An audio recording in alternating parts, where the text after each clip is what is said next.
تنها اومدم بگم فقط توی درمون دردم. من فقط تو حرم تو آرومم دورت بگردم.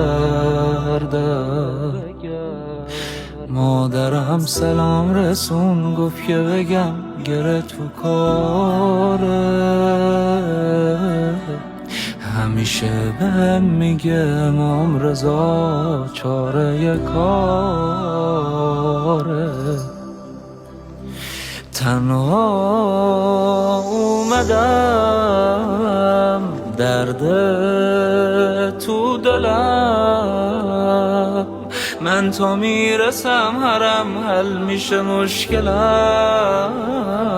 بغضه تو گلوم رفته رنگ و روم. دردم و خودت از این چشمام بخون.